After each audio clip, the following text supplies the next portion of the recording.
Yes sir. ठीक है, सो चलो स्टार्ट करते हैं। एक और मार्कर लाया जाए। देखिए मार्कर है, देखिए कहीं ना और कहीं होगा, नहीं तो मेरे गाड़ी में एक दो मार्कर पड़ा होगा। सो क्या किया था बच्चे लास्ट टाइम? काफी टाइम के बाद अपना क्लास हो रहा है, क्या किया था? अच्छा, समझ में आया था क्या एडिशन और सब्ट्रैक्शन? Yes sir. पक्का? Yes sir. अच्छा, मेन काम जो तुम लोगों के लिए था वो पूछना भूल गया, जो बैड न्यूज था। बैड न्यूज ये था कि सबका टेस्ट कैसे गया? ठीक। ठीक। अच्छा था। किसी का 90 प्लस मार्क्स आया बच्चे? सर 88 आया। 88? सर मेरा 100। 100? कौन है 100 वाला? सर अभिजीत। क्या बात कर रहा है, कांग्रेट्स पहले। लेकिन मुझे एक्सपेक्टेशन नहीं था कि 100 आएगा। और 88 वाला कौन है बच्चा? सर आपने पहले जो बुकलेट और एरर का वो भेजा था ना, उसमें से ही है, आधे से ज्यादा। नहीं, सारे क्वेश्चंस नहीं थे, कुछ क्वेश्चंस थे यस बच्चे। सर। आधे से ज्यादा। दो तीन क्वेश्चन तो उसमें से थे और बाकी इजी थे थोड़े। हाँ ठीक है, धीरे धीरे ना लेवल्स को बहुत ज्यादा बढ़ाएंगे। अभी एक्चुअली प्रॉब्लम क्या होती है ना यूनिट एंड मेजरमेंट में, कि बहुत सारे क्वेश्चंस ऐसे बनते हैं ना जिसका फॉर्मूला तुमको पता नहीं रहेगा। अब उसके लिए ना मुझे क्वेश्चन सेलेक्ट करने में बहुत टेंशन हो रहा था। अब कितने का फॉर्मूला मैं लिख के दूंगा, इसके लिए मैंने बहुत सारे क्वेश्चंस को उस टाइप के डाला नहीं। ये यूनिट एंड मेजरमेंट का पता है, एक्चुअल बच्चा तब कैपेबल होता है ना जब पूरा 12 खत्म हो जाता है। क्योंकि जब पूरा 12 खत्म होता है ना तो सारे के सारे फॉर्मूला उनको पता होते हैं जो 11 से लेकर 12 में आते हैं। और यूनिट एंड मेजरमेंट चैप्टर की ड्रॉबैक क्या है, सारे 11 से 12 के फॉर्मूला जो यूज कर लेते हैं पहले चैप्टर में। अभी बच्चे को तो फॉर्मूला वैसे भी पता नहीं होता है, मैंने तो कुछ कुछ के फॉर्मूला हालांकि डाल दिए थे, लेकिन जब 12th एंड होता है तो वो सबको आपको याद होना चाहिए। उसमें कोई नहीं कर सकता है कि ये फॉर्मूला गिवन नहीं होता है। तो इसके लिए क्वेश्चंस के वैरायटीज कम हो गए। और यूनिट एंड मेजरमेंट वैसे ही फालतू चैप्टर है यार। कोई भी क्वेश्चन आए ना किसी भी लेवल पे, 99.9% पॉसिबिलिटी होती है कि यूनिट एंड मेजरमेंट से क्वेश्चंस बन जाएगा, 99.9%। ठीक है, सो बाकी अगर आप लोगों सर का आपने मार्क्स कार्ड डाले थे? मार्क्स बच्चे आप जैसे एंटर किए होगे ना, सबमिट करते हो तो ऑटो चेक था। वो जो हमने जनरेट किया था ना वो ऑटो चेक ही था। सबमिट करने के बाद आपको मार्क्स आएगा, देन कौन सा क्वेश्चन रॉन्ग था वो पूरा लिस्ट आएगा। ऐसा मिला था क्या बच्चे आप लोगों को? जिसको नहीं मिला था कॉल करना या सोनू सर से कांटेक्ट करना, क्योंकि मैं आजकल हॉस्पिटल के चक्कर ज्यादा लगा रहा हूँ, इसको उसको लेके जाना। तो इसके लिए सोनू सर को कॉल करना, मैं फोन कम उठाता हूँ, उनसे बात करना, वो गाइड करेंगे। सभी चीजें आपका पूरा लिस्ट वाइज रहता है, कितने क्वेश्चन आपके राइट हुए, कितने रॉन्ग हुए, कौन सा क्वेश्चन राइट हुआ है, कौन सा क्वेश्चन रॉन्ग हुआ, उसका पूरा डिस्क्रिप्शन वहां पे मिल जाएगा। ठीक है बच्चे? Yes sir. हाँ, सो धीरे धीरे लेवल को भी हम बढ़ाएंगे। जैसे वेक्टर स्टार्ट होगा ना तो वेक्टर में आपको बहुत वैरायटीज देखने को मिलेगी। उसमें बहुत सारे मैं सब कुछ पढ़ा दूंगा फिर भी कुछ नया लगेगा कि जो तुमको सोच के करना पड़ेगा। ऐसे क्वेश्चंस वेक्टर से स्टार्ट हो जाएंगे क्योंकि वहीं से मैकेनिक्स वगैरह यूज होता है। ठीक है? हाँ, तो होप कि आप लोगों ने अच्छा किया होगा। बट स्टिल मैं देखा नहीं था क्योंकि कल मैं रात में 10 बजे हॉस्पिटल से आया था, परसों भी हॉस्पिटल में ही था। तो इसके लिए मैं देखा नहीं। मैं एक बार लिस्ट करके ना हम ग्रुप में डालेंगे आपका जो भी रोल नंबर वाइज है। एंड दूसरा जिसने रजिस्ट्रेशन नहीं किया है ना, आज मैं क्लास के बाद ट्राई करूंगा सामने बात करने की, क्योंकि इसके बाद हम उन्हीं को एंटर करेंगे जो हमारे ग्रुप में रहेंगे। एडिशनल हम किसी को ग्रुप में ऐड नहीं, ये क्लास के लिए लाइव क्लासेस के लिए अलाउ नहीं करेंगे। तो जो भी नहीं है, आई थिंक प्रभात के कुछ बच्चे हैं उनसे मैं पर्सनली बात करूंगा, फिर देखते हैं कैसे डिस्कशन वगैरह होता है। सो स्टार्ट करते हैं बच्चे। बहुत प्रवचन हो गया, लास्ट आई थिंक 10 मिनट से मैं प्रवचन ही दे रहा हूँ, तो खत्म करते हैं प्रवचन को। अभी आते हैं कि एडिशन और सब्ट्रैक्शन की बात किया था। एडिशन में सिंपल था, एक वेक्टर ए दूसरा वेक्टर बी, ऐसा कुछ होता था। एंगल हमेशा हेड टू हेड या टेल टू टेल लेते थे, ज्यादा better way tail to tail ले लो। तो इन दोनों के बीच का एंगल अगर थीटा रहता था, रिजल्टेंट किधर से पास होता था, बीच से, और रिजल्टेंट का जो मैग्नीट्यूड होता था उसका फॉर्मूला होता था under root A square plus B square plus 2ab cos theta, 2ab cos theta. ठीक है? नेक्स्ट जो था एंगल निकालने के लिए रिजल्टेंट वेक्टर, जो वेक्टर ए के साथ एंगल बनाता है, मतलब दोनों के बीच में जो रिजल्टेंट होगा वो किसी एंगल पे तो होगा ए से, तो उसका नाम देते हैं अल्फा। और tan अल्फा का फॉर्मूला था b sin theta upon a plus b cos b theta. sin theta upon a plus b very good, b sin theta upon a plus b cos theta, ये हो गया tan alpha का formula. ठीक है बच्चे, और क्या देखा था सब्ट्रैक्शन के अबाउट। हाँ, सब्ट्रैक्शन के अबाउट क्या था, ध्यान से सुनना। अगर आप चाहो तो ये वेक्टर a है और ये वेक्टर b है और इनके बीच का एंगल थीटा है, ध्यान से सुनना, तो इनका सब्ट्रैक्शन का फॉर्मूला डायरेक्ट अगर यूज करते हो तो उस टाइम में a square plus b square minus 2ab cos theta use करना पड़ेगा। एंड tan अल्फा का formula b sin theta upon a minus b cos theta use करना पड़ेगा। ठीक है, सब्ट्रैक्शन का एक मेथड ये है। दूसरा मेथड ये है कि आप a और माइनस b का एडिशन कर दीजिए, तो a और माइनस b किधर जाएगा, नीचे। सही है, सो ये a और माइनस b का क्या हो गया बच्चे, एडिशन हो गया। उस टाइम में क्या करना है, उस टाइम में r का जो फॉर्मूला आपको यूज करना है वो a square plus b square plus 2ab cos theta use करना है। क्यों, क्योंकि आप एडिशन कर रहे हो, a और माइनस b का एडिशन कर रहे हो, लेकिन उस टाइम में एंगल जो लेंगे वो a और माइनस b का लेंगे। क्यों, क्योंकि एग्जैक्टली हम क्या कर रहे हैं, vector a and plus vector minus b का एडिशन कर रहे हैं। तो एंगल किसके बीच का देखेंगे, तो वेक्टर a और माइनस ऑफ वेक्टर b के बीच का एंगल देखेंगे। a और b के बीच का एंगल नहीं देख रहे थे हम, a और माइनस b के बीच का एंगल थीटा ले रहे थे। ऐसा ही था बच्चे, ऐसे ही था, मैं बता रहा हूं, मैं पूछ नहीं रहा। यहां तक किसी को डाउट है बच्चे, जल्दी, अरे फटाफट बोलो, सुनाई दे रहा है क्या सबको। हाँ, सो किसके बीच का ये इसके अबाउट कुछ क्वेश्चंस दिया था, हो गया था बच्चे आप लोगों से, पक्का हो गया था, बोलो जोर से, पक्का हो गया था। हाँ ठीक है, सो अगर हो गया था तो अच्छी बात है। एक बार टैली किया जाए क्या बच्चे, जल्दी बोलो सब, टैली किया जाए क्या। हाँ हाँ, तो ठीक है, काम करते हैं, टैली करने पे जाते हैं, क्योंकि उससे थोड़ा अच्छा फील होगा। ठीक है बच्चे, हाँ सबको अभी विजिबल है ना बच्चे।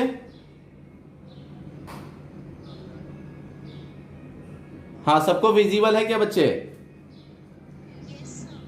हाँ ठीक है, सो पता नहीं आप लोगों का आवाज जो है ना वो धीरे आ रहा है।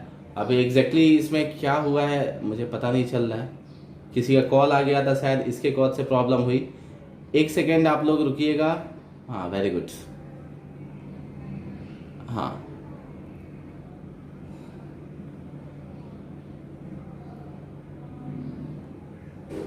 सुनो सर, इधर आइए, किसी का कॉल आ गया था तो मैंने अभी ऑफलाइन में डाला एंड वापस से ये किया तो कनेक्ट नहीं हो रहा है। आंसर बोलो बच्चे, सुन रहे हो बच्चे। Vector a plus vector b था पहला क्वेश्चन। पहला क्वेश्चन क्या था, वेक्टर। हाँ, तो पहला vector a plus vector b और मैग्नीट्यूड दिया था क्या दोनों का। यस सर, हाँ। a का 4 मीटर और b का 7 मीटर। चलो पहले वाले का आंसर A और बताओ। b के बीच में 150 डिग्री है। Very good, angle. आंसर बताओ, मैग्नीट्यूड बताओ। a का 4 मीटर, b का 7 मीटर। अलग अलग था क्या। अरे क्वेश्चन क्या था। हमने xy एक्सिस बना के बनाया था। ठीक है, आंसर बताओ, आंसर पूछ रहा मैं, अच्छा, जल्दी। √37 मीटर। √37 मीटर, एंगल बताओ। 150 डिग्री। पक्का, रियल टाइम का एंगल। हाँ। a और b के बीच में ना जो बच्चे, एंगल हम ए और बी का बीच का एंगल क्यों पूछेंगे जब मैं आंसर की बात कर रहा। अच्छा, रियल टाइम का एंगल क्या था, 7√3। कितना। 7√3। tan इनवर्स कौन बोलेगा, tan इनवर्स 7 बाई √3 के 7√3। 7√3। ये सबका आया बच्चे ये। Yes sir. बाकी लोग भी बोलो। डाइवर्सिटी हो सकती है, India is a country of diversity, so answer अलग अलग हो सकते हैं आपके। जल्दी बोलो, किसी का आंसर अलग आए तो बोलो। सबका सेम आया क्या? Yes sir. हाँ, बाकी लोग बोलेंगे। चलो इतने ही लोग से ऐसा से काम चलाते हैं। सेकेंड वन तो मैंने कर दिया था ना बच्चे। Yes sir. थर्ड वन बताओ आंसर बोलो, जल्दी बोलो।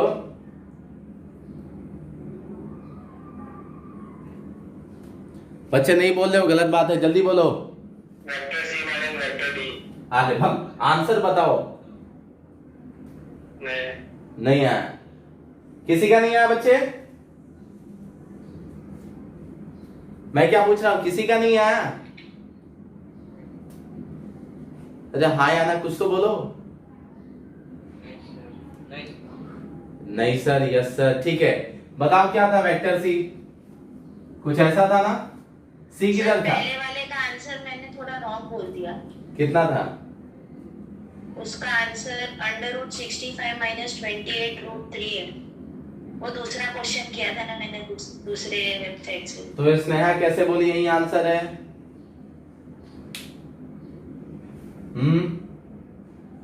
बाकी कोई कुछ किया ही नहीं क्या? देव सर मेरा थीटा में मिस्टेक था।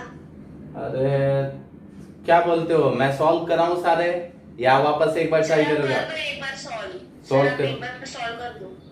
ठीक है। देवकी किधर है? देवकी और वो ध्रुति और प्राची ये सब किधर है? चलो वेक्टर ए बताओ किधर है बच्चे? ए किधर था? इधर था क्या? एक्स पॉजिटिव एक्स एक्सिस पे। हाँ, कितना मैग्नीट्यूड था? 4 मीटर। ठीक है, वेक्टर भी बताओ किधर था? वेक्टर भी 60 डिग्री पे वाई एक्सिस से। हाँ वो साइड दूसरे साइड। अच्छा ये 60 डिग्री, कितना मैग्नीट्यूड था? 7 मीटर। 7 मीटर। वेक्टर सी किधर था? ऐसे था? हाँ नीचे 30 डिग्री। इधर से नीचे से 30? हाँ 30 डिग्री। कितना वैल्यू था इसका? 5 मीटर। 5 मीटर। और वेक्टर डी नीचे था ना? हाँ कितना था वैल्यू? 6 मीटर। 6 मीटर। अभी देखो इसे ए और बी का जो है ना सबट्रैक्शन वाला सब टेंशन ही खत्म हो जाएगा अगर ये क्वेश्चन आ गया तो। पहला वाला बताओ क्या पूछा था जल्दी? Vector A plus vector B. नहीं, प्लस था कि माइनस था? जल्दी बोलो। प्लस ही था। हाँ तो प्लस था तो कोई टेंशन ही नहीं। तो प्लस था तो इसका मैग्नीट्यूड कैसे निकलेगा? अंडर रूट ए स्क्वायर मतलब कितना बच्चे? 16। बी स्क्वायर मतलब कितना? जल्दी बोलो। 49 एंड प्लस ऑफ 2 इंटू 7 चौका 28 28 इंटू दोनों के बीच का एंगल जल्दी बताओ। 150। cos 150 की वैल्यू कितनी? -√3/2। माइनस में माइनस कौन बोलेगा? सो 2 कैंसल। सो ये कितना हो जाएगा? 9 6 15 मतलब 65 - 28√3। किसी का आया बच्चे? Yes sir. हाँ, 10 अल्फा की वैल्यू भी निकाल सकते हैं। 10 अल्फा तो कर लोगे ना, वैल्यू ही पुट करना है ना। बोलो बोलो। Yes sir. 7 sin थीटा मतलब 150 upon a plus B cos 150। ये कर लेना, ठीक है। दूसरा वाला मैंने कर दिया था, तीसरा वाला बताओ बच्चे क्या था? a minus C vector. Vector a minus vector c। C. अच्छा c माइनस a और a माइनस c सेम होता है कि अलग अलग बच्चे? अलग अलग। अलग अलग, याद रखना हमेशा। a माइनस सी अलग है और c माइनस a अलग है, तो मतलब माइनस का डिफरेंस है दोनों में, ठीक है। सो चलो अंडर रूट क्या करते हैं हम? एडिशन करेंगे सब्ट्रैक्शन। आपने कर लिया था। a माइनस सी कर दिया था। हाँ सर। सेकंड वाला मैंने किया था, मैं थर्ड वाला ये सेकंड है, ये वाला सेकंड ही है। नहीं तो मुझे थर्ड वाला चाहिए। जल्दी बोलो, टाइम वेस्ट नहीं, टाइम वेस्ट। सी माइनस डी। अच्छा c माइनस d। देखो तो c किधर है? c है, d है। तो हम क्या करते हैं बच्चे? हम डायरेक्ट सब्ट्रैक्शन वाला फॉर्मूला लगाते हैं, ठीक है।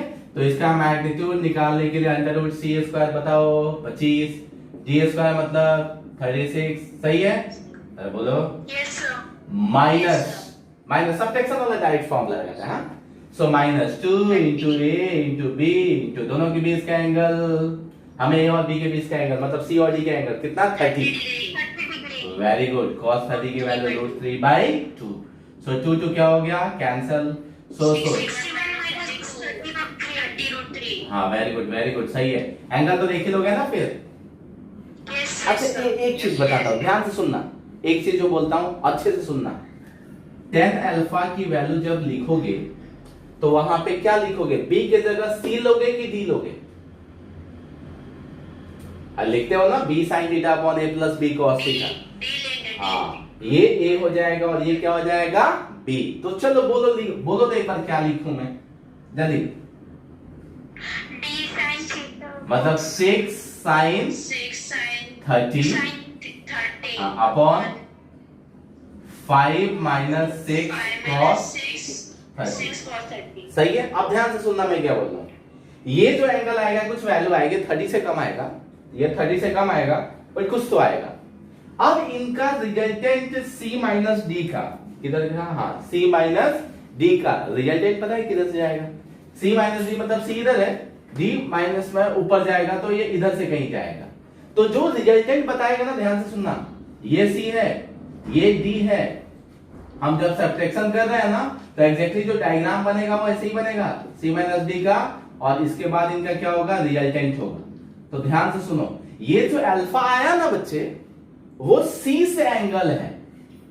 रेफरेंस अपना क्या है, हमारा अल्फा एंगल वेक्टर a से होता है, तो हमारा अल्फा एंगल यहां पे किससे होगा, तो c से होगा। अगर रिजल्टेंट नीचे से जाता तो भी एंगल c से ही लेते अल्फा, और अगर ऊपर जाता है तब भी एंगल कहां से लेंगे, तो c से ही लेंगे। क्या बोला, पता चला? जो रिजल्टेंट होता है ना वो रिजल्टेंट कहां से, भाई a से कि b से, तो आंसर है a से। वो जो भी एंगल होगा वो a से, तो हमारे लिए यहां पे कहां से, तो c से। ठीक है बच्चे। अब बाकी कुछ तो आएगा, अपने हिसाब से कैलकुलेट कर लेना। ये किसी का आया था क्या इतना आंसर, ये बस 2 ही लोगों का, गलत बात है, एकदम गलत बात है। चलो फोर्थ वन बोलो फटाफट जल्दी। Vector b minus vector d। Vector b minus vector d।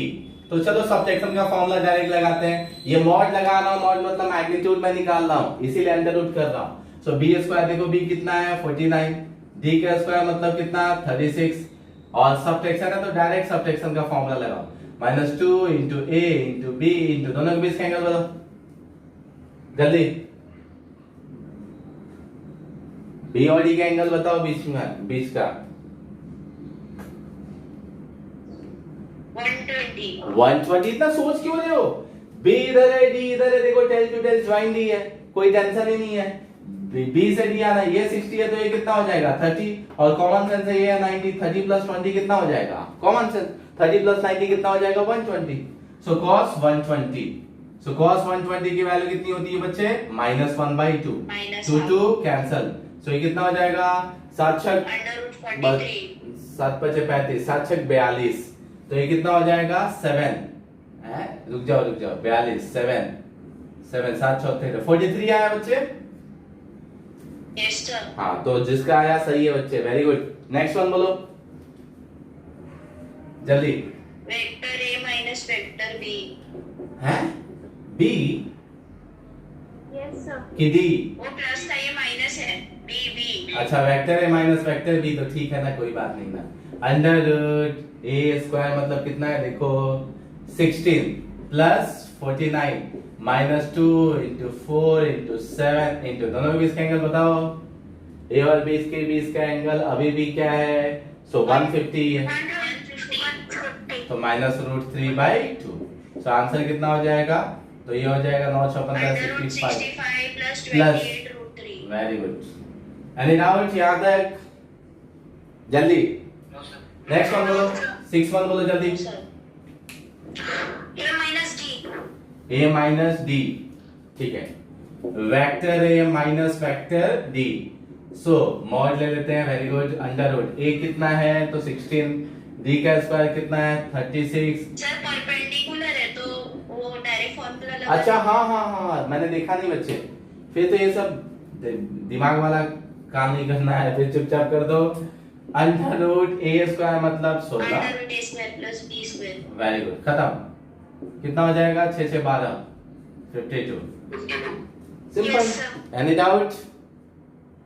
No sir. But ध्यान से बताना मेरे को, ए और डी का मैग्नीट्यूड ये होगा या ये होगा, मतलब ऊपर वाला कि नीचे वाला? ऊपर वाला। आंसर है ऊपर वाला। हम ये फॉर्मूला भले डायरेक्ट यूज कर रहे हैं, लेकिन हम जो है ना एग्जैक्टली ए और माइनस डी करना है, मतलब ए में से डी को सबट्रैक्ट करना है, इसका मतलब ए और माइनस डी को ऐड करना है। तो ए इधर है ही, डी का उल्टा माइनस डी इधर आएगा, उनका रिजल्टेंट किधर से पास होगा?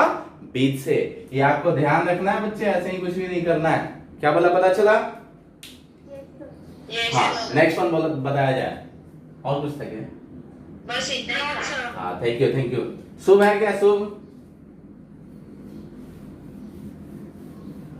क्या सर?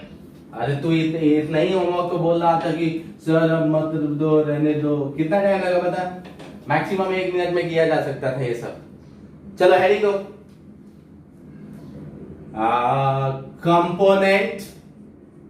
Component and resolution. बच्चा ये टॉपिक जो है ना, ये कोई डेरिवेशन नहीं है, ये मैं आपको सिखा रहा हूं, इसका क्वेश्चन में यूज होता है, ठीक है? तो ऐसी कुछ भी चीजें डेरिवेशन में आपको स्कूल वाले नहीं पूछेंगे। सो कंपोनेंट एंड या और कंपोनेंट और रेजोल्यूशन ऑफ ए वेक्टर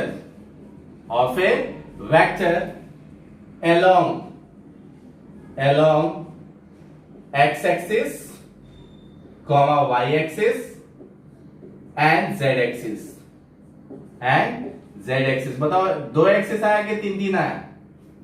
जल्दी बोलो। 3। इसके नोट्स मैंने भेज दिए, तो शायद तुमको पहले से ही दिख जाएगा। तो मतलब ये तीनों एक्सिस के अलोंग हो सकता है, एक्स एक्सिस, वाई एक्सिस और ये लिखता हूं और जेड एक्सिस, मतलब किसी किधर भी ले सकते हैं, वो 2D में भी ले सकते हैं और 3D में भी ले सकते हैं। तो सबसे पहला बच्चा हम 2D के लिए ले लेंगे, ठीक है? मींस रेक्टेंगुलर कंपोनेंट हम सिर्फ 2D के लिए लेंगे। 2D मतलब एक प्लेन के लिए लेंगे। 2D मतलब कितने एक्सिस की बात कर रहे हैं? 2 एक्सिस की बात कर रहे हैं, इसीलिए किसकी बात हो रही है? 2D की बात हो रही है। सो ध्यान से सुनना, कंपोनेंट या रेजोल्यूशन का मतलब क्या होता है पहले ये जानना जरूरी है। जैसा मैंने बताया कि वो कंपोनेंट 2 एक्सिस के अलोंग भी ब्रेक किया जा सकता है, 3 एक्सिस के अलोंग भी ब्रेक किया जा सकता है, 1 एक्सिस के अलोंग ब्रेक नहीं होता है, ठीक है? उसको कंपोनेंट नहीं बोलते। सो पहले हम 2D के लिए देखने वाले हैं, बाद में वैसे ही 3D के लिए होता है।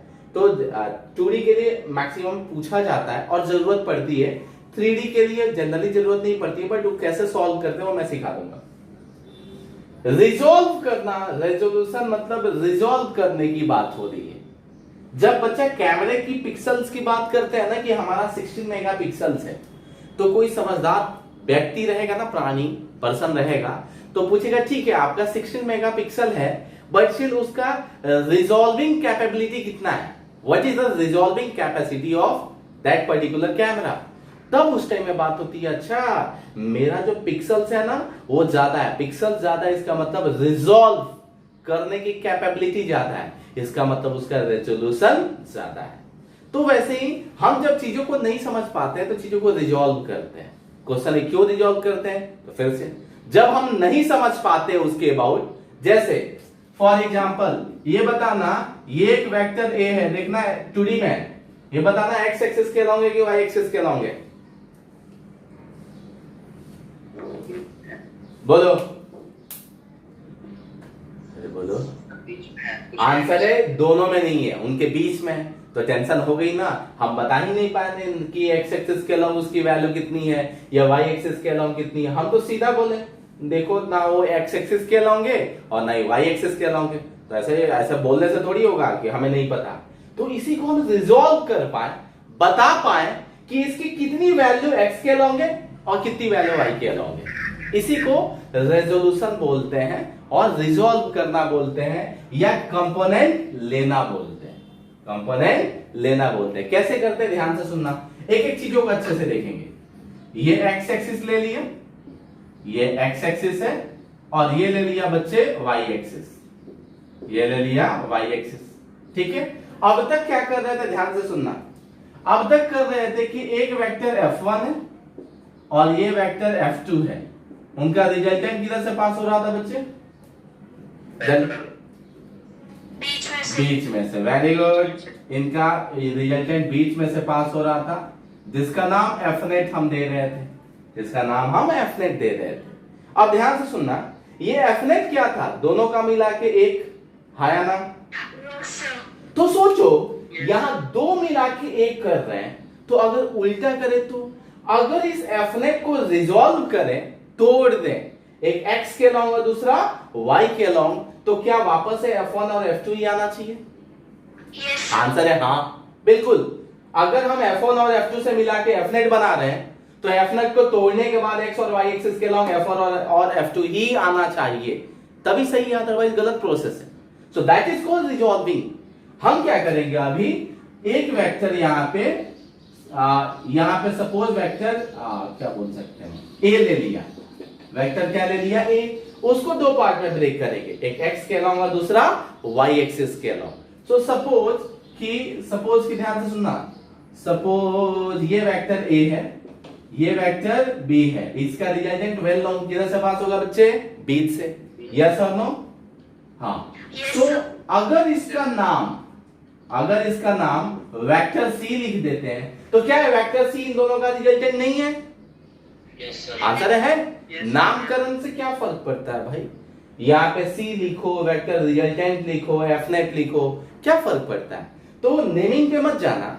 इन दोनों का रिजल्टेंट अगर c है तो c को रिजॉल्व करने के बाद x और y एक्सिस के लॉन्ग वापस से a और b आना चाहिए। अगर आता है तो अच्छी बात है, नहीं आता है तो आप जो भी कर रहे हो गलत कर रहे हो, ठीक है। सो अब तक सीख रहे थे दो वेक्टर का मिला के एक बनाना, अब सीखेंगे एक वेक्टर से दो वेक्टर बनाना। And that process of splitting a vector, the process of splitting a vector into two और more than two axis, the process of splitting a vector into two मतलब एक्स और वाई एक्सिस, या दो से ज्यादा मतलब three axis, X Y and Z axis, that process is called component और resolution. क्या बोला बच्चे, पता चला? किसी भी एक वेक्टर को तोड़ देना दो या दो से ज्यादा वेज में, दो से ज्यादा एक्सिस के लॉन्ग, उसी को बोलते हैं हम रेजोल्यूशन या कंपोनेंट, ठीक है। इसका यूज बहुत ज्यादा होगा, हर एक क्वेश्चन में मैक्सिमम हर एक चैप्टर में यूज हो जाता है। कैसे करते हैं, अब एक बेसिक आइडिया आ गया, अब थोड़ा समझते हैं। ये वेक्टर ले लिया मैंने a, वेक्टर a, बताओ यहां से यहां तक का मैग्नीट्यूड कितना होगा? यहां से यहां तक का मैग्नीट्यूड कितना होगा? अरे बोलो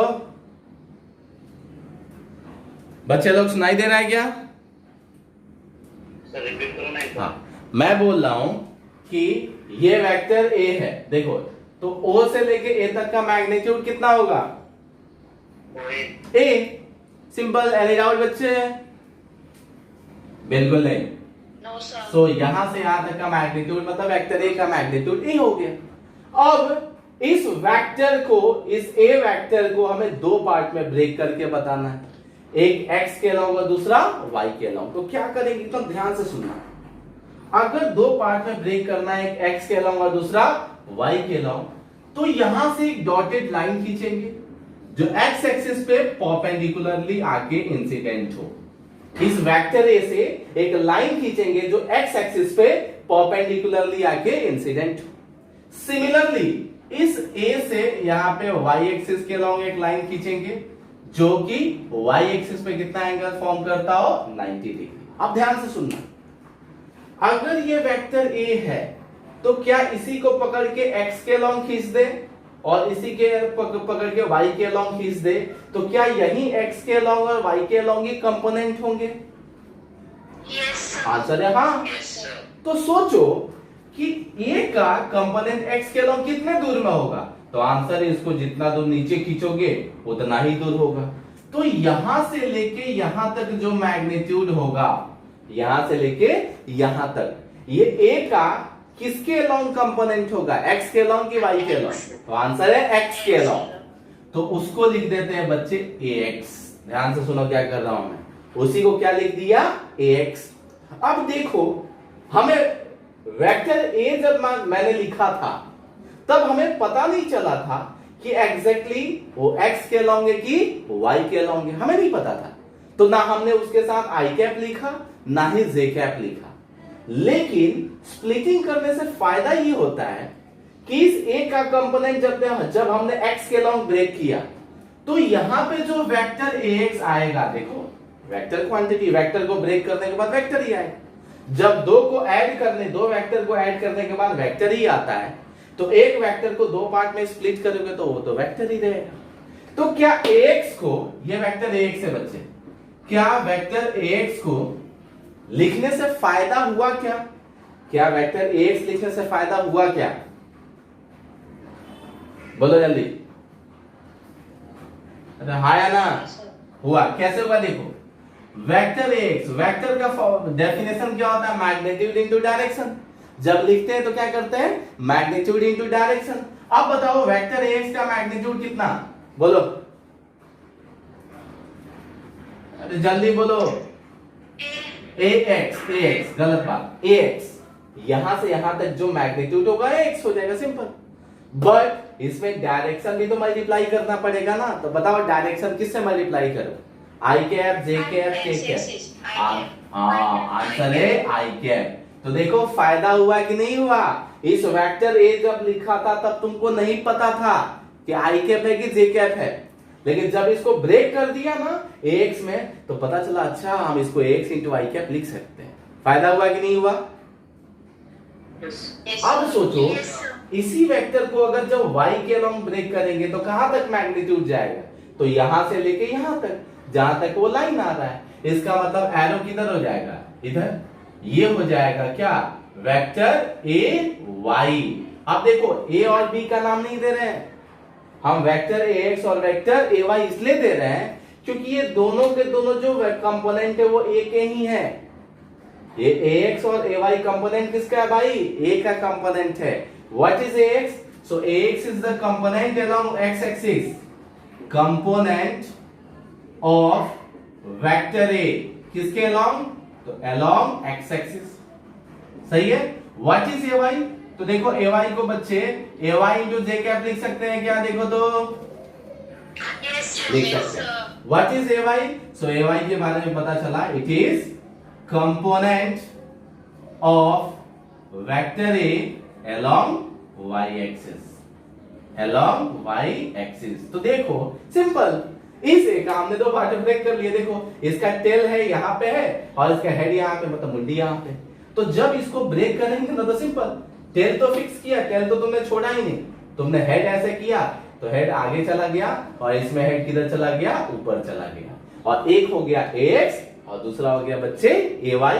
यहां से यहां तक का मैग्नीट्यूड एक्स और यहां से यहां तक का मैग्नीट्यूड क्या हो जाएगा बच्चे? ए वाई। एनी डाउट बच्चे? तो हमें पता चला हम वेक्टर ए को दो पार्ट में ब्रेक कर सकते हैं and that vector A is going to split into two parts named as vector X and vector A Y. तो सोचो अभी, इससे पहले अगर उल्टा सोचे तो एक वेक्टर ए एक्स है और दूसरा वेक्टर ए वाई है, इन्हीं का रिजल्टेंट कौन सा है? वेक्टर ए है। तो क्या vector A equal to vector A X plus vector A Y लिख सकते हैं? आंसर हाँ। वो तो नाम ही को चेंज किया है, ए और बी होता था ये आर होता था, अभी नामीकरण तो चेंज हुआ है। तो अब वही तो सीन है, पहले दो से मिला के एक कर रहे थे, अभी एक से मिला के दो कर रहे हो, तो उससे क्या हुआ? रिलेशन थोड़ी चेंज होगा। अभी भी वेक्टर ए इक्वल टू, इसी को दो पार्ट में ब्रेक किए हो ना, तो वेक्टर ए इक्वल टू क्या लिख सकते हैं बच्चे? Vector X plus vector A Y. कोई प्रॉब्लम? इसी वेक्टर ए एक्स को A X into I cap plus A Y into क्या लिख सकते हैं? J cap. आया ना? बोलो बताओ, यही तो स्प्लिटिंग है। बताओ कुछ खराब किया? यही स्प्लिटिंग है। वेक्टर ए को हम दो पार्ट में ब्रेक कर सकते हैं, एक vector A Y plus vector A X लिखा है, उसी को एक्स आई के प्लस ए वाई जे के। आया? Yes sir. अब सुनो, अब ठीक है कर दिया, हमें पता चला कि एक वेक्टर को ना दो पार्ट में तो हमने ब्रेक कर दिया, कोई प्रॉब्लम नहीं भाई, ये कर दिया, चलो ठीक है। इस एक्स का हमने एक्स लिख दिया है सिर्फ, इस ax का मैग्नीट्यूड कितना होगा इन टर्म्स ऑफ a? फिर से, इस ax का मैग्नीट्यूड कितना होगा इन टर्म्स ऑफ a? जैसे ax मतलब वेक्टर ax और वेक्टर ay, इन दोनों का मैग्नीट्यूड जब होता था ना, ध्यान से सुनना, एक वेक्टर ax दूसरा वेक्टर ay, इन दोनों का रिजल्टेंट जब वेक्टर a होता था तो उसका मैग्नीट्यूड हम निकाल पाते थे। उसके मैग्नीट्यूड का फॉर्मूला था √a² + b² + 2ab cos theta. अब सोचो, अगर ये वेक्टर a का मैग्नीट्यूड 5 है तो ax का भी कुछ तो वैल्यू होगा ना, तो वैल्यू कैसे निकालेंगे? अभी तो सिर्फ लिख दिया ax, नाम दे दिया कि ax is the component of vector a along x axis and ay is the component of vector a along y axis. Question is that how can you find the value of मतलब magnitude of ax and ay? How can you find the magnitude of ax and ay? तो simple, ये बच्चे angle दिया रहेगा, ध्यान से सुनो, ये क्वेश्चन में ना ये एंगल दिया रहेगा कि वेक्टर ए एक्स एक्सिस या वाई एक्सिस से कितना एंगल बना रहा है। फिर से क्वेश्चन में मेंशन रहेगा कि ये वेक्टर ए एक्स एक्सिस या वाई एक्सिस से कितना एंगल बना रहा है। तो एंगल मैंने एक्स एक्सिस से ले लिया, उसकी वैल्यू कितना ले लिया? थीटा। तो चेक करो, थीटा के सामने वाला अपोजिट हमें निकालना है, एडजेसेंट भी हमें निकालना है और हाइपो हमें ए गिवन। तो क्या करेंगे? तो सिंपल, एक बार cos थीटा लगा दो और एक बार sin थीटा लगा दो। तो एक बार ना सबसे पहले sin थीटा लगा देते हैं। sin थीटा की वैल्यू बताओ, क्या लिखेंगे यहाँ पे? जल्दी जल्दी बोलो, क्या लिखूं? सर स्क्रीन उल्टा हो गया। सर स्क्रीन उल्टा हो गया स्क्रीन उल्टा हो गया? और आप थोड़े गंदे भी हो गए थे। अच्छा, मैं गंदा हो गया था? अंदर नहीं, लंदन। अच्छा ऐसा, ठीक है, मुझे लगा मैं गंदा हो गया था। मैं सोचा अभी पढ़ाते पढ़ाते कैसे गंदा हो गया। अभी देखो तो ठीक दिख रहा है बच्चे? No sir. अरे नो सर, सर तो वो झूठ बोलते हो, सब सही से नहीं बोलते हो, गलत बात है। अरे सच बोल रहे सर। हाँ सच बोल रहे हो, ठीक है ठीक है ठीक है। अरे बड़ी दिक्कत हो गई है, एक सेकंड चार्ज में लगाना जरूरी है, ऑफ हो जाएगा, प्लग लगेगा। हाँ ठीक है, साइन थीटा की वैल्यू बताओ बच्चे जल्दी से। यहाँ पे क्या लिख सकते हैं? ऑन कीजिए इसको। हाँ, साइन थीटा की वैल्यू बताओ, क्या लिख सकते हैं जल्दी? अरे बोलो।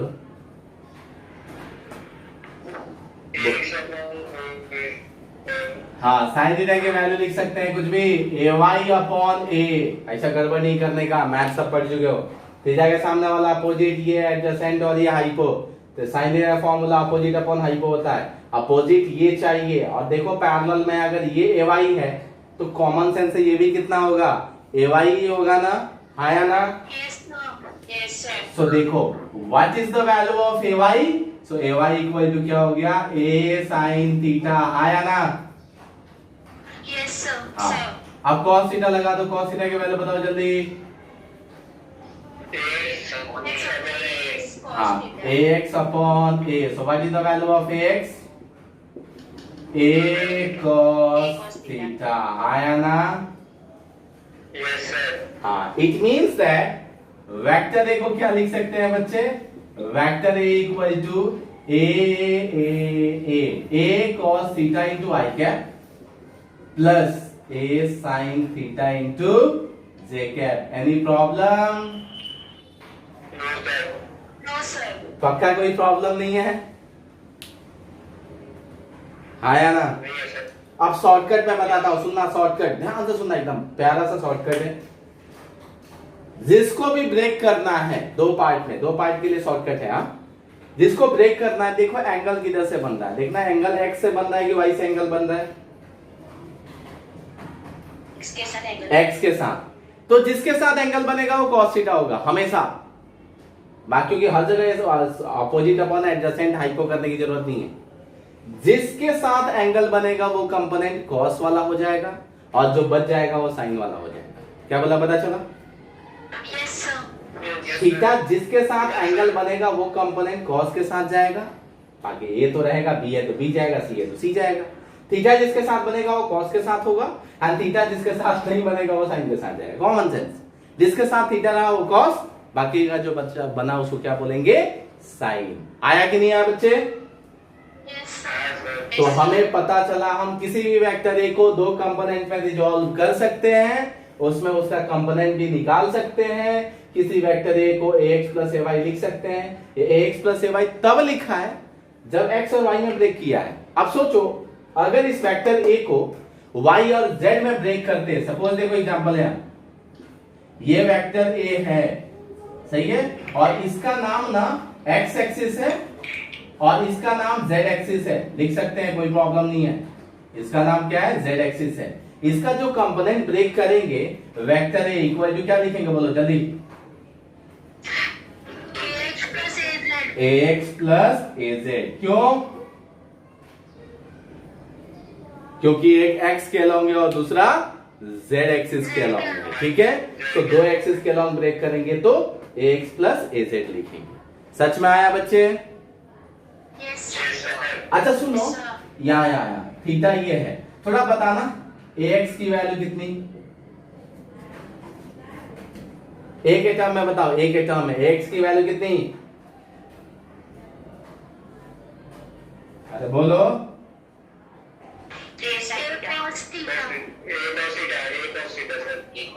मार खाओगे फिर से। अरे पगलो, जिधर से थीटा बनता है जिसके साथ वो कॉस होता है, ऐसे नहीं गड़बड़ करो। मैं क्या बोला, देखो यहाँ पे थीटा किसके साथ बन रहा था, एक्स के साथ ना, थीटा, हाँ क्या क्या, हाँ सिंपली देखना है, जिधर से एंगल होता है वही ये करना है। एंगल जिसके साथ है वो कॉस हो जाएगा और जिसके साथ नहीं है वो क्या हो जाएगा बच्चे, साइन। तो ax की वैल्यू जो होगी ना वो हो जाएगी a साइन थीटा और az की वैल्यू क्या हो जाएगी, a cos थीटा। आया कि नहीं आया? स्क्रीन लिख रहे हो साथ साथ में? नहीं लिख रहे तो स्क्रीनशॉट मार लो, ठीक है, मैं रब करने वाला हूं यहाँ पे। अब ध्यान से सुनना, हमें पता चल गया किसी भी एक वेक्टर को दो पार्ट में हम रिजॉल्व कर सकते हैं, कोई दिक्कत वाली बात नहीं है। उसमें से भी हमें पता चल गया थीटा वाला कॉस, दूसरा वाला sign.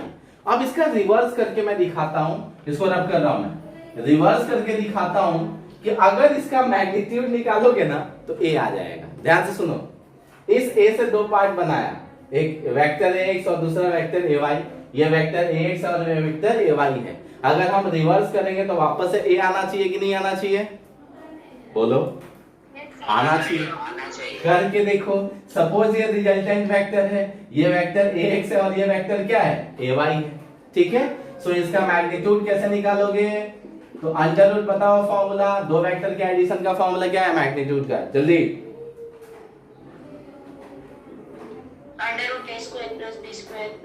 To ab cos theta. उसमें भी देखो दोनों के बीच का एंगल कितना है, 90। कैसे पता चला, एक आई कैप है और दूसरा क्या है, जे कैप है। एक आई कैप मतलब एक्स एक्सिस, जे कैप मतलब वाई एक्सिस, दोनों के बीच का एंगल 90। तो क्या डायरेक्टली हम ax square plus ay square लिख सकते हैं क्या बच्चे? सिंपल, देखो ना दोनों के बीच का एंगल है, ठीक है। So what is the value of ax, तो ax की वैल्यू a cos theta, so a cos theta का whole square plus a sin theta का होल स्क्वायर। चेक करो तो ये हो जाएगा a square cos square theta and plus ये हो जाएगा a square sin square theta. Common term क्या है बच्चे दोनों में, a स्क्वायर कॉमन टर्म, तो cos square theta plus sin square theta कितना हो जाएगा, 1, और a स्क्वायर का अंडर रूट कितना हो जाएगा, a। आया ना? तो पता चला ना, रिवर्स भी सही है, इसका मतलब हम ऐसा कर सकते हैं, जो हमने किया है वो सही है, ठीक है। रब करूं? हाँ, तो हमें पता चल गया है कि हम दो पार्ट में रिजॉल्व कर सकते हैं, जिसमें ये पता चला थीटा वाला कॉस होता है, दूसरा वाला साइन होता है, ठीक है बच्चे। हाँ चलो फटाफट एक एग्जांपल लेते हैं, जल्दी से एक एग्जांपल लो और सॉल्व करके मुझे बताओ फटाफट।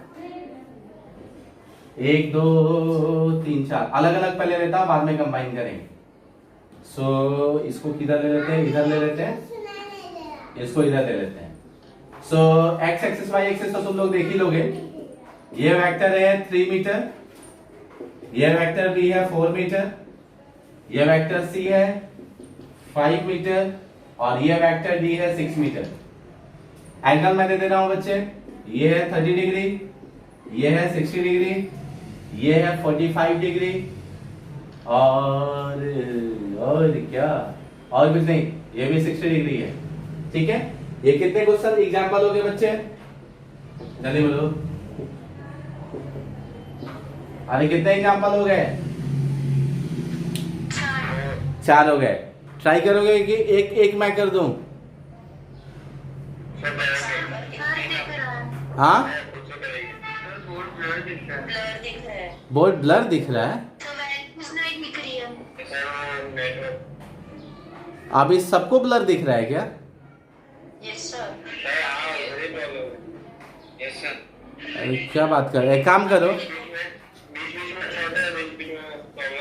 अच्छा वो रिजॉल्व करके दिखा रहा है ना इसके लिए। ठीक है, मैं बता रहा हूँ, एक्स एक्सिस वाई एक्सिस है, अब उतना तो दिख रहा होगा ना। Yes sir. हाँ सर दिख रहा है। हाँ, ये वेक्टर ए है, उसका मैग्नीट्यूड है 3 मीटर। जल्दी जल्दी लिखते जाओ। वेक्टर ए इक्वल टू उसका मैग्नीट्यूड है, वेक्टर ए 3 मीटर नहीं है, वेक्टर ए का magnitude 3 meter. Vector A 3 meter है, एंगल 30 डिग्री है एक्स एक्सिस से। जल्दी जल्दी बोल लिखो, एंगल कितना है, 30 डिग्री है एक्स एक्सिस से। इसमें आ जाओ, नहीं नहीं सेकेंड एग्जांपल में आओ। वेक्टर बी है इक्वल टू 4 मीटर। सुनाई दिया बच्चे? Yes sir. Vector B equal to 4 meter, ये एक्स एक्सिस एंगल है 60 डिग्री। सर दिख रहा है। हाँ, एक्स एक्सिस एंगल से सबको दिख रहा है ना अभी? Yes sir. हाँ, एक मैं सॉल्व करता हूं बच्चे। हाँ, एक जल्दी जल्दी मैं कर दूंगा तो अच्छा रहेगा। चलो, इस ए को रिजॉल्व करना है कितने कंपोनेंट में, बोलो? 2 कंपोनेंट। मेंशन नहीं है तो वेल नोन, ये बेचारा हमारा एक्स एक्सिस रहेगा और ये हमारा वाई एक्सिस रहेगा, कोई टेंशन वाली बात नहीं है। सो चलो, इसका ax किधर होगा, तो इससे एकदम सीधा लाइन खींचेंगे, इससे भी एकदम सीधा लाइन खींचेंगे, ये हो जाएगा बच्चे ax और ये क्या हो जाएगा बच्चे ay। मैग्नीट्यूड बताओ ax का, जल्दी बोलो। 3 कुछ भी मार खाओगे। 3 cos 30 कितना होगा बच्चे, 3 cos 30। ध्यान से सुनो, क्या बोला मैं, कंपोनेंट इतना तो पता चला 2 होगा, एक x और एक ay, लेकिन x का मैग्नीट्यूड कितना होगा, तो सिंपल a थीटा किसके साथ बना रहा है, नीचे वाले के साथ, तो cos के साथ जाएगा, तो a cos 30, a की वैल्यू है 3 cos 30। आया कि नहीं आया, अरे बोलो। Yes sir. नहीं आया, नहीं आया, नहीं आया ना। आ गया सर। सो कितना है x की वैल्यू आ गई, सिंपल 3√3/2।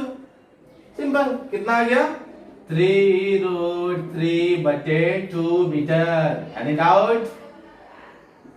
No sir. हाँ, वेरी गुड। No sir.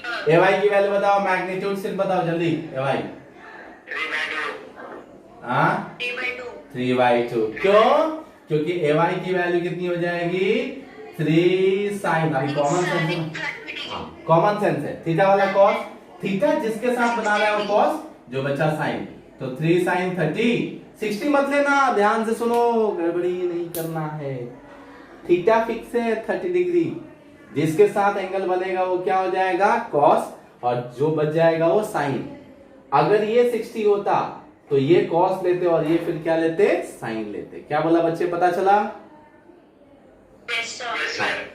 तो थीटा ऐसा नहीं कि एक बार 30 लेना एक बार 60 लेना, फिक्स होता है थीटा, थीटा में चेंज नहीं होगा। ठीक है, तो 3 sin 30 मतलब 3 into sin 30 की वैल्यू 1/2। आंसर कितना हो गया, 3/2 मीटर। कौन डाउट है? No sir. अब इन दोनों का रिजल्टेंट निकालोगे तो वापस से 3 आ जाएगा, करके देख लेना। अगर एक 3√3/2 और एक 3/2 और उनके बीच का एंगल कितना है, 90 है। ax और ay के बीच का एंगल कितना है, 90। जब उनका रिजल्टेंट निकालोगे ना तो कितना आएगा, 3 ही आएगा। मतलब करना नहीं है, रिवर्स करके चेक करने की बात कर रहा है। यहाँ पे करोगे बच्चे, अच्छा हाँ, एक काम करो, यहाँ पे वेक्टर ए इक्वल टू क्या लिख सकते हैं, बोलो बोलो बोलो जल्दी। √ax² ना नहीं, वेक्टर फॉर्म में बच्ची मैं लिखने के लिए बोल रहा हूँ, वेक्टर के फॉर्म में क्या लिख सकते हैं, 3√3/2 i कैप। क्यों, क्योंकि ax का डायरेक्शन किधर है, x के अलोंग। भाई इसको क्या लिख सकते हैं, उसका मैग्नीट्यूड है 3/2 इंटू जे कैप। बताओ एक वेक्टर जिसका मैग्नीट्यूड 3 मीटर था, क्या तुम उसको दो पार्ट में स्प्लिट कर पाए या नहीं कर पाए?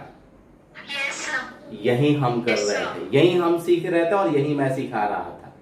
ये उसका मैग्नीट्यूड लिख दो, इंटू देख लो डायरेक्शन, इधर रहा तो प्लस, इधर रहा तो माइनस, ऊपर रहा तो प्लस, नीचे रहा तो माइनस। क्या बोला, पता चला? Yes sir. दूसरे एग्जांपल का इस फॉर्म में लिख के बताओ जल्दी, इसका लिख के बताओ जल्दी फटाफट। 2 + 2 √3। बस आई कैप जे कैप कुछ नहीं। 2 √3 I कैप 2 J कैप। अरे वाह, तो जल्दी आ गया। नहीं नहीं, प्लस में नहीं आएगा बच्चे, गड़बड़ मत करो, कोई माइनस में आएगा, देखो ध्यान से। -2 √3 I कैप + 2 J कैप। हाँ सही है, आप सही हैं? ऐसा जे कैप ना, 2 जे कैप नहीं आएगा। तो जे कैप माइनस में आएगा ना? नहीं नहीं, जे कैप प्लस में आएगा, मार खाओ, डायरेक्शन सही बोली है, मैग्नीट्यूड का मुझे चलो आप करके देख लो ना। हाँ तो ठीक है, चलो देखो इधर, इसका दो कंपोनेंट किधर होगा, तो सिंपल, अगर ये ऐसे था, इसका दो कंपोनेंट 2 एक इधर एक इधर, इसका दो कंपोनेंट किधर, एक ऊपर और एक इधर, हाँ या ना? सिंपल, Yes, जिस प्लेन में उसी प्लेन में ब्रेक होगा ना। अब ये इधर है तो एक्स में इधर थोड़ी आएगा, ये इधर है, एक इधर और एक इधर। यस और नो बच्चे? हाँ इतना तो पता चला। अब इसका दो कंपोनेंट होगा, एक इधर एक इधर, ये हो जाएगा by, ये हो जाएगा dx। तो डायरेक्ट लिख रहा हूं, वेक्टर ने मैग्नीट्यूड ऑफ b बताओ जल्दी। तो थीटा जिसके साथ बनता है वो क्या हो जाता है, cos हो जाता है। Very good. So b cos 60, b की वैल्यू देखो कितनी है, 4 cos 60 की वैल्यू 1/2। सो कितना आ गया, 2 मीटर। सही है, ये हो गया bx। सिमिलरली by निकाल सकते हैं, b sin 60, 4 into √3/2 कितना आ जाएगा, 2 √3 मीटर। सो वेक्टर b को लिख सकते हैं 2 into -i cap plus 2 √3 j cap. Yes और नो? Yes sir. पक्का पता चला? -i कैप क्यों इधर है, यस और नो बोलो। यस हाँ, सर। Yes, तो sir. फाइनल आंसर लिख सकते हैं -2i cap plus 2 √3 j cap. अच्छा था कि बहुत अच्छा था? अच्छा था। अच्छा था। अब चलो अच्छा था दो का बताओ फटाफट, और गड़बड़ नहीं करना इस बार, जल्दी इसका करके बताओ। वेक्टर सी का इस फॉर्म में लिख के बताओ मुझे, ये कंपोनेंट के फॉर्म में, नंबर के फॉर्म में कितना आ रहा है, सी और D.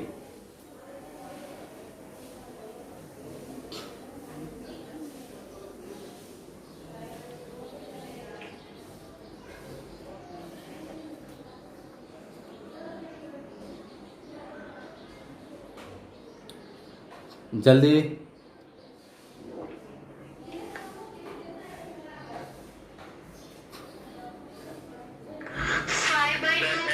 5/2 minus I cap plus 5√3 minus j cap. Minus J cap. अच्छा ऐसा सबका सी और डी दोनों आ गया क्या बच्चे? नहीं सर, सी का है। सर C का है।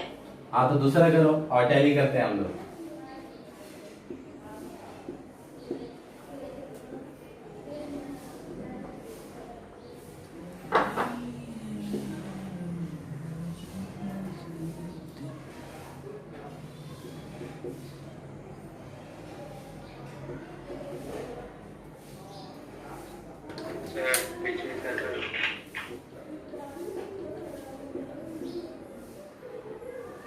कुछ आप बोल रहे हैं?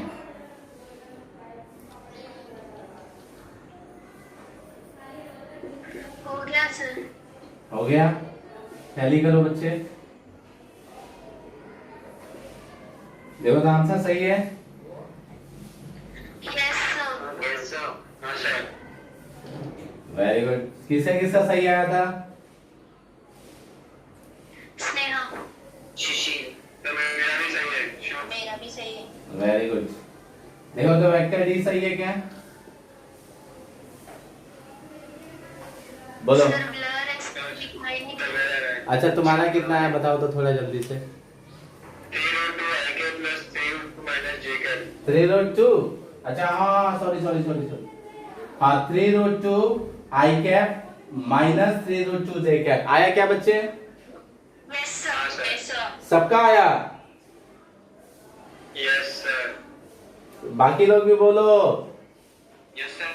हाँ तो ठीक है, रब करो बच्चे। पक्का ये रेक्टेंगुलर मेथड समझ में आया? तो मतलब तोड़ने जोड़ने का समझ में आया? रेजोल्यूशन अरे हाँ या ना? सब बोलो जल्दी से। अरे ऑफ हो गया सोनू बाबा। है सोनू बाबा जी? ऑफ हो गया। किसका फोन? मेरा। तो अपना वाला दे दो। उससे लगा सकते हैं ना कंटिन्यू? तुम्हारे से? हाँ जल्दी करो जल्दी। चलो क्वेश्चंस निकाल के बैठो और फटाफट करो। एक मेथड तुम लोग, मैं इसके 2 मेथड सिखाऊंगा और ये इतना इंपॉर्टेंट है कि फिजिक्स के किसी भी चैप्टर में इसको यूज किया जाएगा, ये जो रेजोल्यूशन वाला टॉपिक है। सो क्वेश्चन ये है कि यहाँ पे 4 वेक्टर है। ये वेक्टर ए है, ये वेक्टर बी है, ये वेक्टर सी है और यहां पे वेक्टर डी है। इसका मैग्नीट्यूड ले लेते हैं 2 meter, 3 meter, 4 meter and 6 meter. ये जो एंगल ले लेते हैं 30 डिग्री ले लेते हैं, ये जो एंगल है वो 60 डिग्री ले लेते हैं और ये एंगल ले लेते हैं 45 डिग्री। कितने वेक्टर है बच्चे? अरे बोलो जल्दी।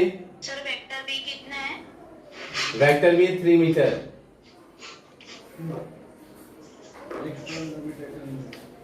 Vector C 4 meter and vector D 6 meter. अभी सुनना ध्यान से। वेक्टर ए कितना है सर? हाँ वेक्टर ए 2 मीटर है, वेक्टर सी 4 मीटर है एंड वेक्टर डी 6 मीटर है। अब ध्यान से सुनना, ये क्वेश्चंस कैसे आए। एंगल वेक्टर ए का एंगल 30 डिग्री है एक्स एक्सिस से, पॉजिटिव एक्स एक्सिस से। वेक्टर बी वाई एक्सिस के अलाउंगे तो एंगल को क्यों पूछेंगे हम। वेक्टर सी जो है वो नेगेटिव एक्स एक्सिस से 60 डिग्री पे है एंड वेक्टर डी जो है नेगेटिव वाई एक्सिस से 45 डिग्री पे है। देखा बच्चे? अरे हाँ ना? अब ये क्वेश्चन कैसे, ध्यान से सुनना।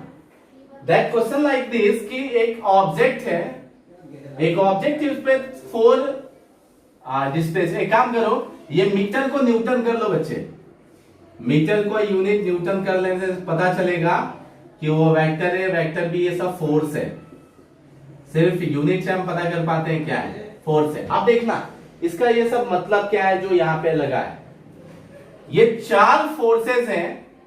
वेक्टर है जो एक्स एक्सिस से 30 डिग्री एंगल पे लग रहा है, एक वेक्टर बी है जो वाई एक्सिस के लॉन्ग लग रहा है, एक वेक्टर सी है जो कि एक्स एक्सिस से 60 नेगेटिव एक्स एक्सिस से 60 डिग्री पे लग रहा है और एक वेक्टर डी है जो इधर लग रहा है। मतलब एक ये पे, एक ऑब्जेक्ट पे देखो कितने फोर्स लग रहे हैं, जल्दी बोलो। 4। लेकिन नेट फोर्स की वैल्यू एक ही होगी कि 4 होगी? एक। सिंपल। तो ऐसे क्वेश्चंस में ये यूज करेंगे कि ऐसा डायग्राम दे देगा कि एक ऑब्जेक्ट में 4 फोर्स लग रहा है, बोलेगा ना कैलकुलेट रिजल्टेंट और net force acting on the object. Net force acting on object, उस ऑब्जेक्ट पे लगने वाला नेट फोर्स की वैल्यू क्या होगी, इसका मतलब तुमको रिजल्टेंट या एफ नेट निकालना है। क्या बोला, पता चला? हाँ या ना? हाँ वेरी गुड। अभी यहां तक आपको पता चला। ये डायग्राम बना लिया आप लोग दोनों? ये डायग्राम भी बना दो कि एग्जैक्टली कुछ ऐसा हो रहा होगा, उसी का यहाँ पे हमने मैग्नीट्यूड निकालना, हमें नेट फोर्स की वैल्यू निकालनी है। ये आइदर क्वेश्चन ऐसे भी दे सकता है या ऐसे भी दे सकता है। कैसे भी दिया रहे, सुनो ध्यान से। अगर 2 वेक्टर रहा तो दिमाग नहीं चलाना है। 2 वेक्टर का रिजल्टेंट कैसे निकालना है बोलो? बोलो, under root A square plus B square plus 2ab cos theta. कोई टेंशन नहीं है, क्वेश्चन तब जनरेट होगी जब 2 से ज्यादा रहेगा, तब क्या करेंगे, क्योंकि हमारा फॉर्मूला तो 2 का ही है। तब हम क्या करेंगे, उसको स्प्लिट करके, उसको रिजॉल्व करके, उसको उसका रेजोल्यूशन करके हम 2 ही वेक्टर बनाएंगे, एक x के लॉन्ग और दूसरा y के लॉन्ग, उसके बाद एडिशन करेंगे। यही यहां पे होने वाला है। ये डायग्राम बना लिए क्या बच्चे? हाँ, अब देखो डायग्राम ऐसे हो या ऐसे हो, अगर ऐसे डायग्राम हो तो पता है क्या करने का, चुपचाप x एक्सिस बनाने का और y एक्सिस बनाने का और सबको उठा के वहां पे प्लेस कर देने का। तो वेक्टर ए देखा ऐसे है तो उसको प्लेस कर दिया, वेक्टर बी ऊपर जा रहा है, ये सबका मतलब सेंटर पॉइंट, सबका टेल वाला पॉइंट ऑरिजिन पे रख के और प्लेस कर दो। तो वेक्टर बी किधर जा रहा है, ऊपर, वेक्टर सी इधर जा रहा है एंड वेक्टर डी किधर जा रहा है, इधर जा रहा है। देखो तो क्या यही डायग्राम बन गया वापस से? हाँ, तो जब भी 2 से ज्यादा वेक्टर है ना, कुछ नहीं, x एक्सिस y एक्सिस कर रखने का और सबको उठा के एक जगह रख देने का, ठीक है। सो अब हमारे पास 2 वेक्टर है कि 4 वेक्टर है? 4 वेक्टर, ठीक है। सो हमें 4 का रिजल्टेंट निकालना आता है क्या? नहीं, अकॉर्डिंग टू फॉर्मूला तो बिल्कुल नहीं, अकॉर्डिंग टू फॉर्मूला में नहीं आता है। तो एक काम करते हैं, अगर ए को हम ब्रेक करते हैं 2 एक्सिस में, तो बताओ 2 एक्सिस कौन कौन सा होगा? एक्स और वाई, सबको पता चला बच्चे? क्या वेक्टर बी को ब्रेक करने की जरूरत है? No sir. आंसर है नहीं। ब्रेक करने की जरूरत कब पड़ती है, हम ब्रेक कर क्यों रहे हैं, थोड़ा बताना एक बार, ब्रेक क्यों कर रहे हैं? जब हमें एक्चुअल एक्सिस नहीं पता। हाँ, एक्चुअल एक्सिस नहीं पता है कि वो x के अलोंग है कि y के अलोंग है। अब होगा क्या, देखो, अगर रिजल्टेंट फोर्स लिखते, वेक्टर r लिखते या fr लिखते, रिजल्टेंट फोर्स लिखते, तो ये वेक्टर के फॉर्म में है, तो क्या vector a plus vector b plus vector c plus vector d लिख सकते हैं बच्चे? आंसर है हाँ, लिख सकते हैं। लेकिन क्या 2 प्लस 3 प्लस 4 प्लस 6 ऐसा कर सकते हैं? नहीं कर सकते हैं। ये लिख सकते हैं a plus B plus C plus D, but ऐसे नहीं कर सकते। अब टेंशन ये है कि ऐड और एडिशन और सब्ट्रैक्शन तो तब होगा ना जब डायरेक्शन पता होगा कि वो x एक्सिस के अलोंग है। अगर दोनों x एक्सिस के अलोंग है तो ऐड कर दो, x एक्सिस के अलोंग एक आगे एक पीछे है तो माइनस कर दो, 90 डिग्री पे है तो अंडर रूट करके कर दो। ये सब चीजें तब पता होगी ना जब पर्टिकुलर एक्सिस पे होगा। ये तो एक्सिस पे ही नहीं है, इसके लिए क्या यूज करेंगे, कंपोनेंट या रेजोल्यूशन मेथड।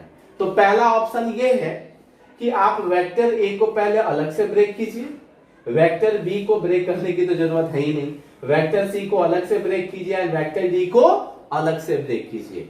ऐसा एक मेथड मैंने वो जो नोट्स भेजा था ना बच्ची का, उसमें आपको मिल जाएगा वो वाला मेथड, तो वो आप घर पे ट्राई करना। क्या बोल रहा हूं, पता चल रहा है? हाँ, अभी शॉर्टकट में डायरेक्ट सिखा रहा हूं। मतलब एक मेथड ये है कि वेक्टर ए, याद है ax प्लस ay के फॉर्म में अभी लिख रहे थे, तो एक वो हो जाता है, फिर by हो जाता है, फिर वेक्टर c, फिर वेक्टर d, बाद में सेम बिरादरी वाले ऐड होते हैं, i वाला i के साथ ऐड होगा, j वाला j के साथ ऐड होगा। सिंपल, i वाला मतलब सेम बिरादरी हो गया x एक्सिस वाला, तो उसके साथ ऐड होगा, j वाला j के साथ होगा। अब शॉर्टकट देखो कैसे करना है। क्या a x और y एक्सिस के अलोंग है? जल्दी बोलो, क्या a वेक्टर क्या वेक्टर a x और y एक्सिस के अलोंग है कि बीच में है? बीच में। तो क्या करेंगे हम, रिजॉल्व कर देना। हाँ, एरो दिखाना इंपॉर्टेंट है बच्चे। इसका दो कंपोनेंट होगा, ये डायरेक्ट 2 cos 30 और ये कितना हो जाएगा बच्चे, यहाँ पे हो जाएगा 2 sin 30। यस और नो? हाँ, डायरेक्ट। मैं मैग्नीट्यूड से लिख रहा हूं, बाद में देखेंगे करना क्या है।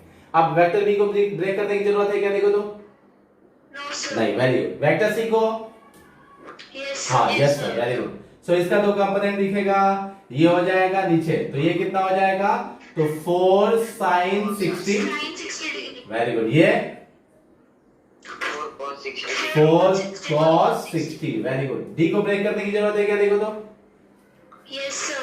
Yes, sir. Yes, sir.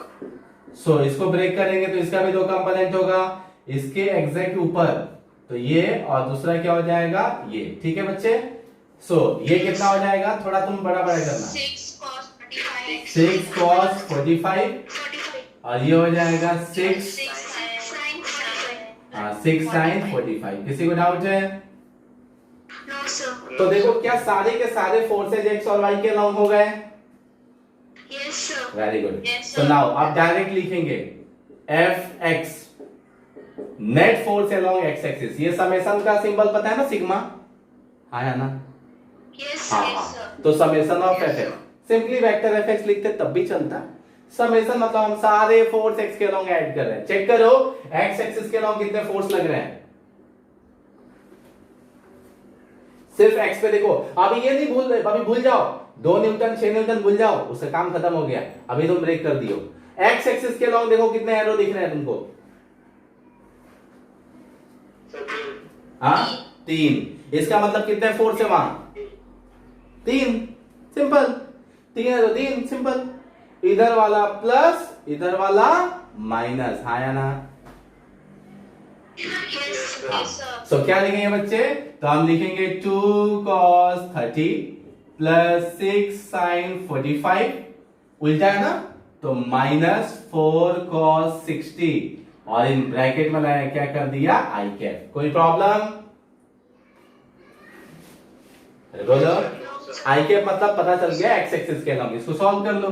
सो 2 इंटू cos 30 की वैल्यू √3/2 प्लस 6 sin 45 की वैल्यू 1/√2 माइनस 4 cos 60 की वैल्यू 1/2। सो कितना हो गया, ये 2 2 कैंसल, ये हो जाएगा √3 एंड प्लस ये कितना हो जाएगा 3√2 and minus 2 into I cap. Any problem बच्चे? हाँ या ना? No, sir. Similarly F Y निकाल सकते हैं क्या, net force along Y axis. देखो वाई के अलोंग कितने फोर्स लग रहे हैं, देखो वाई के अलोंग कितने फोर्स लग रहे हैं, 4। 2 ऊपर 2 नीचे, कौन सा पॉजिटिव कौन सा नेगेटिव? अरे बोलो। हाँ। बस बी और ए, बी और ए का रेजिस्टेंस खत्म। ऊपर वाले 2 पॉजिटिव में और नीचे वाले 2 नेगेटिव में।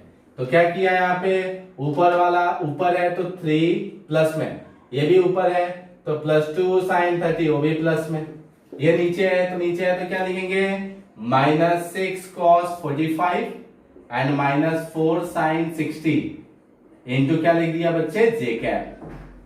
सही है, इसी को सॉल्व किया तो 3 + 2 sin 30 की वैल्यू 1/2, 6 cos 45 1/√2 एंड sin 60 की वैल्यू √3/2 इंटू क्या हो गया जे कैप। सो क्या हो गया, ये और ये कैंसल, 3 1 4, सो 4 - 3√2 -2√3 into J cap. Any problem? हाँ या ना? सो देखो तुम्हारे पास था 4 फोर्स, लेकिन तुमने कितना निकाल लिया, सिर्फ बोलो 2। तुमने सिर्फ कितना निकाल लिया, 2। एक हो गया वेक्टर एफ एक्स और दूसरा हो गया वेक्टर एफ वाई, और इन दोनों का रिजल्टेंट किधर से पास होगा बच्चे, बीच से। सो क्या एफ नेट की वैल्यू वेक्टर के फॉर्म में क्या vector F X plus vector F Y लिख सकते हैं, हाँ या ना? Yes, sir. तो सिंपल हो गया ना, इसकी वैल्यू को रख दो यहाँ पे और इसकी वैल्यू को रख दो, तो क्या आंसर आ गया एफ नेट की वैल्यू। सो ये रख सकते हो, फ्रैक्शन में रखने की अभी जरूरत नहीं है। √3 की वैल्यू 1.732, √2 की वैल्यू 1.4, ये सब रख सकते हैं। सो कितना आएगा बच्चे, √3 + 3√2 -2 I cap and plus F Y भी रखना पड़ेगा ना, तो 4 - 3√2 -2√3 इंटू जे कैप। ये हो गया हमारा नेट फोर्स। एनी डाउट बच्चे? No, sir. और एफ नेट का मैग्नीट्यूड निकालना होता तो कोई बात नहीं, √fx² प्लस fy²। क्या पता चला? अगर इसका मैग्नीट्यूड निकालना, ये तो वेक्टर के फॉर्म में हो गया, मैग्नीट्यूड निकालना है तो क्या करेंगे, √ करके स्क्वायर करके सम कर दो, क्योंकि दोनों के बीच का एंगल कितना है, 90 डिग्री है। तो √fx² प्लस fy², इसका मैग्नीट्यूड, अरे वो भी कर दें।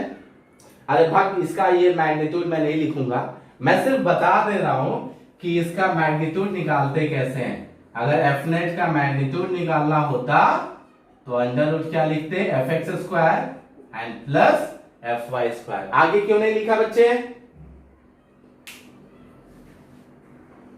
अरे बोलो। अरे फॉर्मूला वही यूज कर रहा हूं, under root A square plus B square plus 2ab cos theta. देखो दो वेक्टर का एडिशन तो पता ही था ना, हमने क्या किया, 4 की जगह 2 कर लिया। क्या किया पता चला रेजोल्यूशन टेक्निक से? हमारे पास 4 वेक्टर थे, हमने 2 ही कर लिया, और 2 का एडिशन तो पहले से ही पता था ना, under root A square plus B square plus 2ab cos theta. cos theta वाला यूज करने की जरूरत नहीं है, क्यों? क्योंकि दोनों के बीच का एंगल 90 है। ठीक है बच्चे, यहाँ तक किसी को डाउट है? सच में समझ में आया? हाँ, तो फाइनली रेजोल्यूशन तक का अपना जो टॉपिक था वो आप अच्छे से समझ पाए। मुझे